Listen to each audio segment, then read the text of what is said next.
Hello everyone, welcome to my channel. तो अभी हम बात करते हैं हमारी कम्युनिटी के अंदर नेक्स्ट टॉपिक की, जो कि हमारी जो नेक्स्ट डिजीज है वो है डिप्थीरिया। तो डिप्थीरिया जो डिजीज होती है, सबसे पहले हम डेफिनेशन देखेंगे इसकी। तो डिप्थीरिया एक अक्यूट इन्फेक्शन डिजीज होती है हमारी, और जिसका जो फैलने का जो कारण होता है वो हमारा एक्सोटॉक्सिन्स डिप्थीरिया बासिल्स जो होता है वो इसमें पाया जाता है। तो ये जो बैक्टीरिया होता है इसकी वजह से ये हमारा इन्फेक्शन फैलता है। और this disease attack mainly of the throat, tonsils, larynx, nose. तो ये जो हमारा जो बैक्टीरिया होता है ये हमारे गले पर टॉन्सिल्स जो होते हैं, लैरिंक्स का जो एरिया होता है, नोज होता है, वहां पर ये अटैक करता है और प्रोड्यूस करता है हमारे ग्रेसी वाइट मेम्ब्रेन्स बना देता है ये हमारा, और जो स्प्रेड करता है एयर पासेज में ये फैल जाता है। और डिप्थीरिया बासिल्स जो है वो ओकेजनली इन्फेक्ट करता है स्किन वुंड को, स्किन के ऊपर पाए जाने वाले घाव जो होते हैं उनको। और इसमें जो ऑक्सीटॉक्सिन होता है वो हमारा प्रोड्यूस करता है बासिल से और अब्जॉर्ब करता है into the blood and effect of the nervous system. ठीक है, तो ये हमारा ब्लड के अंदर अब्जॉर्व होकर के हमारा जो नर्वस सिस्टम होता है उसको भी इफेक्ट करता है। और ब्लड के अंदर अगर ये चला जाएगा तो फिर हमारी बॉडी में जहाँ भी जाएगा वहीं पर इफेक्ट करेगा। तो ये हमारा नर्वस सिस्टम और हार्ट जो है वो दोनों को इफेक्ट करता है। और डिप्थीरिया जो है वो नियर जो हमारा इराडिक्ट जो इसका बताया जाता है most of the developed countries. तो इसमें जो हमारे जितने भी हमारे देश है, जो डेवलप विकासशील जो हमारे देश है, उसमें इसका जो जड़ से मिटाने का जो काम है वो हमारा चल रहा है। But continue to be the public health problems in many developing countries. तो हमारे जो पब्लिक हेल्थ जो प्रॉब्लम्स है वो हमारे डेवलपिंग जो कंट्री है उनके अंदर चलते रहते हैं। और इसका जो इंडिया जो है इसके अंदर तो ये एंडेमिक डिजीज के रूप में ही हमारा डिप्थीरिया जो है वो चलता रहता है। ठीक है, यानी कि एक स्थानिक बीमारी के रूप में हमारा जो डिप्थीरिया है वो होता ही रहता है, यानी कि केस जो है वो आते ही रहते हैं इसके। तो नेक्स्ट देखेंगे इसमें। इसमें देखेंगे एपिडेमियोलॉजिकल फैक्टर। तो एपिडेमियोलॉजिकल के अंदर इसमें सबसे पहले आ जाता है हमारा एजेंट। तो एजेंट इसका क्या रहेगा? एजेंट रहेंगे जैसे कि हमारा डिप्थीरिया बासिल्स जो हमारा होता है, ठीक है। और इसमें elaborated and powerful obsessive which of the responsible for the signs, symptom and the gravity of this disease। तो हमारी जो बीमारी होती है इसकी जो ग्रेविटी ऑफ डिजीज है और जो साइन और सिम्टम्स हैं वो उनके लिए सबके लिए क्या रिस्पॉन्सिबल है हमारा? सबसे पहले जो हमारा पावरफुल जो बासिल्स हमारा बैक्टीरिया होता है वो इसके लिए सबसे ज्यादा जिम्मेदार होता है। और ये जो इन्फेक्शन फैलता है इसका जो सोर्सेज होता है वो भी हमारा इन्फेक्शन ही होता है। पेशेंट जो होता है वही इसका सोर्सेज होता है, जो पेशेंट को इन्फेक्शन हो रखा है वही पेशेंट जो है दूसरे को इन्फेक्शन पहुंचाएगा। और इसका जो कैरियर और मोस्ट कैरियर होता है बिटवीन 5 से 8 साल की एज जो होती है किसी बच्चे की, तो वो इसका इस एज के अंदर ज्यादा फैलाता है। और नेक्स्ट इसमें आ जाता है हमारा इनइफेक्टिव मटेरियल्स। तो हमारा इनइफेक्टिव मटेरियल्स में नोज थ्रोट का जितना भी सेक्रेशंस होता है, नाक और गले से निकलने वाला जितना भी स्राव होता है, वो सारा का सारा डिप्थीरिया बासिल्स को फैलाने में हेल्प करता है। तो इन इन इफेक्टिविटी में आ जाता है अनलेस जो हमारा प्रीवियसली जो ट्रीटेड किए गए हैं इस पीरियड के दौरान जो इन इफेक्टिवली में द 14 एंड 28 डेज, जो 14 से 28 दिन के बीच में जो इन्फेक्टेड हुए जिनका ट्रीटमेंट चल रहा है, तो ऑन सेट द डिजीज, इस बीमारी से रिलेटेड जो लोग होते हैं वो carrier remains of the ineffective much longer. तो इसमें जो 14 से 28 दिन वैसे तो चलता है, अगर कोई ट्रीटमेंट नहीं कराता तो उससे ज्यादा लंबे टाइम तक भी ये जो प्रॉब्लम है वो चल सकती है। ठीक है, और एज में क्या हो जाता है इसमें? डिप्थीरिया जो है वो प्राइमरली हमारी disease of children between the 1 to 5 year. तो ज्यादातर ये बच्चों के अंदर पाई जाती है, 1 से 5 साल के बच्चों में ज्यादा मिलेगी है।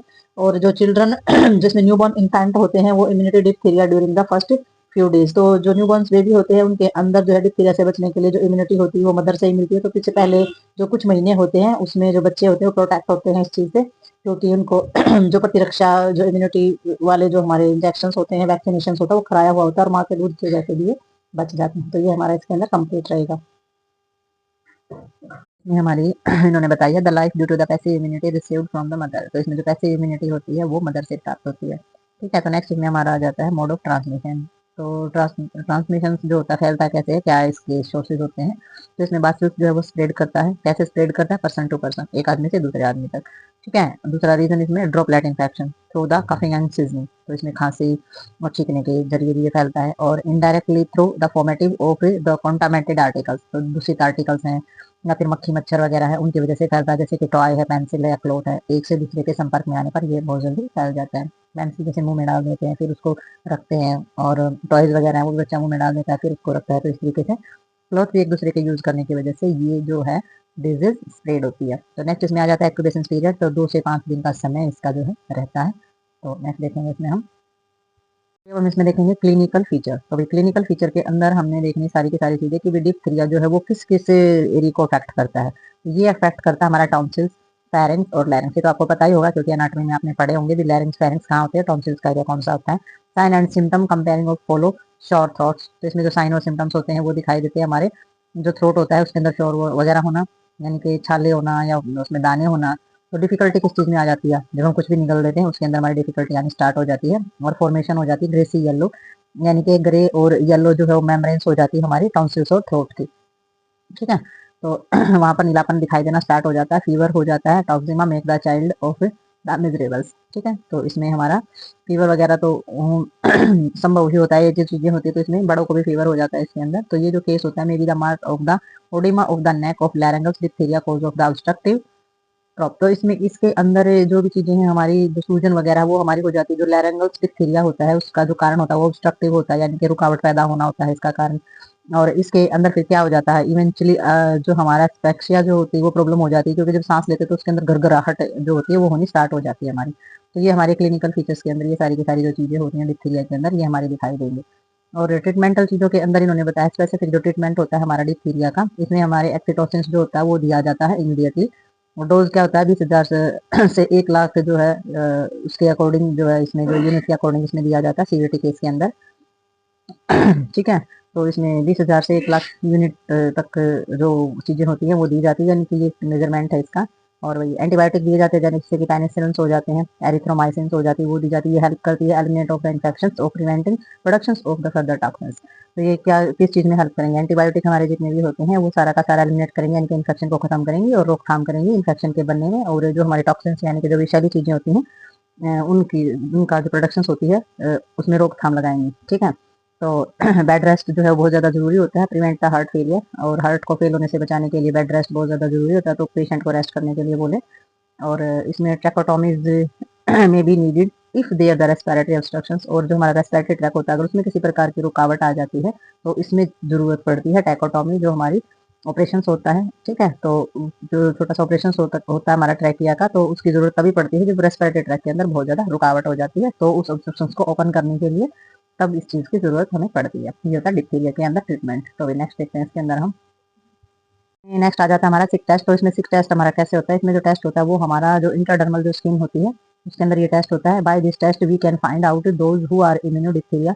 तो इसके अंदर जो है ये जाना जाता है कि हमारे जो इम्यूनिटी के द्वारा ये जाना जाता है डिप्थीरिया है या नहीं है। ठीक है, हु आर नॉट है या नहीं है। तो ये स्किन के अंदर लगाए जाने वाला जो इंजेक्शन होता है, ये जो टेस्ट होता है कैरी आउट किया जाता है, इंजेक्ट किया जाता है इनटू स्किन। हमारी जो फोर आर्म्स होती है यानी कि बाजू होती है, इसमें 0.2 ml जो है ये सिक टेस्ट जो किया जाता है, यानी कि विष का जो इंजेक्शन होता है वो लगाया जाता है। और जो हमारी अपोजिट आर्म होती है यानी कि दूसरी वाली जो बाजू होती है उसमें भी इंजेक्ट कराया जाता है, यानी कि इक्वल अमाउंट ऑफ टॉक्सिन्स को कंट्रोल करने के लिए। यानी कि एक तरफ लग जाएगा तो एक तरफ जो है वो बहुत ज्यादा प्रॉब्लम हो जाएगी, तो दूसरी तरफ भी लगाना जरूरी होता है ताकि बैलेंस जो है वो सही रहे, अमाउंट जो है वो सही जाए।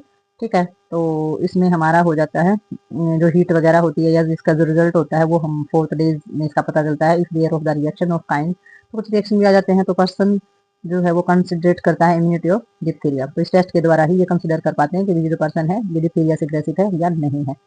ठीक है, तो इसमें red fullness of person of the consider of susceptibles of diphtheria. ठीक है, रेड पुलस यानी कि रेड फेस वगैरह होना सस्पेक्टेबल होता है। इसके अंदर पर्सन जो है उसकी जो एक्टिविटी है इम्यूनाइज्ड अगेंस्ट ऑफ डिप्थीरिया। ठीक है, तो इसके अंदर जो पर्सन को क्या चाहिए, जो उसकी एक्टिवली इम्यूनाइज्ड जो किए जाते हैं, यानी कि जो सक्रिय उसकी जो उसकी सक्रिय इम्यूनिटी होती है उसके अगेंस्ट जो है वो डिप्थीरिया का सारी की सारी चीजें देखी जाती है। तो ये टेस्ट किया जाता है इसमें भी डिप्थीरिया है या नहीं है। तो इस तरीके से दोनों बाजुओं में जो है जो हमारा विषैला बोलते हैं या टॉक्सिक इंजेक्शन उसको बोलते हैं वो देकर के इसमें जांच की जाती है। तो नेक्स्ट देखेंगे इसमें हम, तो कंपैरिजनली हम कंट्रोल कैसे करें, कंट्रोल मेजर के अंदर हम क्या देखेंगे कि भी इसको कंट्रोल मेजर के लिए इसमें हमारे सबसे पहले नोटिफिकेशन हमें किस चीज़ की देखनी है, सबसे पहले लोकल हेल्थ अथॉरिटीज जो है सारी की सारी नोटिफिकेशन वो देखेंगे। ठीक है, प्रॉब्लम जो आइसोलेशन से और ट्रीटमेंट केस होते हैं उनको देखेंगे। ठीक है, और disinfection of all articles cloth salts of the patient. तो पेशेंट के जितने भी हमारे बर्तन हैं, जितनी भी हमारे क्लोथ्स हैं, जितनी भी चीज़ें वो यूज़ कर रहा है वो सारी की सारी क्या करेंगे, डिसइंफेक्ट करेंगे। ठीक है, child of been expose of the infection are not previously immunise should be give a dose of 1000 IU। तो इसमें देखना है कि इंस्ट्रक्शन के हिसाब से बच्चे को पहले इम्यूनाइज किया गया है नहीं किया गया है। तो इसमें डिप्थीरिया एंटीटॉक्सिन्स वगैरह जो है वो दिए जाते हैं और ये इसकी इकाई होती है। और should be the follow of the active immunisation जो हमारा होता है वो क्या होता है, डीपीटी में जो हमारा इंजेक्शन होता है उसके अंदर 3 इंजेक्शन पाए जाते हैं, 3 बीमारियों का इलाज ये करता है, डीपीटी, डिप्थीरिया, परटोसिस और टेटनस। ठीक है, ऐसे ही हमारा ईपीटी के अंदर आ जाता है हमारा परटोसिस टेटनस। इसमें contact should be the receive of the prophylactic, इसमें पेंसिलिन आ जाएगा और एरिथ्रोमाइसिन, तो ये भी हमारे यूज किए जाते हैं। और should be the placed under the medical surveillance of the exam daily of the advance of diphtheria of at least week after exposure. ठीक है, तो इसमें कंट्रोल मेजर ये है कि पहले ही इन चीज़ों को कंट्रोल करने के लिए किस तरीके से और कितने डोज में कौन कौन से इंजेक्शन, कौन कौन सी वैक्सीनेशन और कौन कौन सी चीज़ें दी जाती है। तो डिप्थीरिया जो डीपीटी का इंजेक्शन होता है वो बच्चे को पैदा होने के बाद लगाया जाता है ताकि इस तरीके का इन्फेक्शन जो है बच्चे तक आए ही ना। ठीक है, तो नेक्स्ट देखते हैं इसके अंदर हम। तो इसमें हमारे प्रिवेंशन आ जाते हैं, रोकथाम किस तरीके से करेंगे। Diphtheria can be prevented by the active immunisation. तो ये तो पता ही है, विषक्रिय जो इम्यूनाइजेशन जो हमारा टीकाकरण होता है वही इसको प्रिवेंटेड यानी कि वही इसकी रोकथाम करता है। तो करंट प्रैक्टिस जो होती है इम्यूनाइजेशन की, तो इन्फेंट के अंदर पेंटावैलेंट जो वैक्सीन होता है वो स्टार्ट किया गया है, जो 6 हफ्ते का बच्चा होता है उसके अंदर। तो पेंटावैलेंट क्या है, हमारा 5 बीमारियों का एक ही इंजेक्शन से हमारा होता है। पेंटावैलेंट वैक्सीन जो होता है ये प्रोटेक्ट करता है only against the diphtheria but also against pertussis. तो ये डिप्थीरिया से ही नहीं बचाता है बच्चे को, ये पर्टोसिस के खिलाफ, हेपेटाइटिस बी के खिलाफ, या हमारा हेमोफिलिसिस, इन्फ्लुएंजा टाइप बी, टेटनस, तो ये सारा का सारी इन बीमारियों के खिलाफ ही काम करता है। और 3 dose of pentavalent are recommended. 0.5 ml ये लिया जाता है, 3 डोज इसके दिए जाते हैं, और ये इंटरवल ऑफ 1 मंथ, तो एक मंथ के गैप में ही किया जाता है under the universal immunisation programme.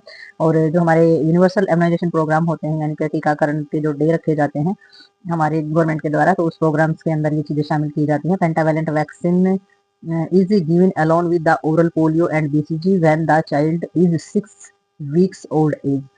तो इसमें जो बच्चा 6 वीक का हो जाता है तो उसमें बीसीजी और ओरल पोलियो होता है वो भी दिया जाता है। नेशनल इम्यूनाइजेशन शेड्यूल के अकॉर्डिंग इसमें सारे के सारे इंजेक्शन देते हैं, वो हम प्रीवियस वीडियो के अंदर कर चुके हैं कि इम्यूनाइजेशन शेड्यूल में हमारे किस तरीके से कितने महीने के बच्चे को कौन से रूट से और कितने डोज और कैसे इम्यूनाइजेशन शेड्यूल करा कंप्लीट किया जाता है, वो सारा उसके अंदर है। बूस्टर डोज जो होते हैं वो भी दिया जाता है, 0.5 ml दिया जाता है डीपीटी का, recommended of the age of 1.5 से 2 साल का बच्चा जब होता है तब दिया जाता है, फॉलो किया जाता है। अनदर डोज जो होता है डीटी का वो 5 से 6 साल की उम्र में दिया जाता है। तो एक 6 हफ्ते में दिया जाएगा, एक जब बच्चा 1.5 से 2 साल का हो जाएगा तब दिया जाएगा, और फिर एक बूस्टर डोज तब दिया जाता है डीटी का यानी कि डिप्थीरिया और टेटनस का जब बच्चा 5 से 6 साल की एज के बीच में होता है। तो ये जो इम्यूनाइजेशन होता है ये बहुत इंपॉर्टेंट होता है बच्चे के लिए, और उसकी जितनी भी इम्यूनिटी सिस्टम को बूस्ट करने के लिए, उसे इन्फेक्शन से बचाने के लिए और उसकी बॉडी की ग्रोथ के लिए बहुत ज़्यादा ज़रूरी होती हैं चीज़ें। तो ये टीकाकरण, ये जो इम्यूनाइजेशन शेड्यूल है इसको कंप्लीट किया जाता है, और पूरे सभी चीज़ों को देखते हुए और वैक्सीनेशन कोल्ड चेन को ध्यान में रखते हुए इन सभी चीज़ों को कंप्लीट किया जाता है। तो ये जो टॉपिक होता है डिप्थीरिया का ये यहीं पर होता है खत्म। तो मिलते हैं नेक्स्ट टॉपिक और नेक्स्ट डिजीज के साथ, तब तक के लिए बाय बाय।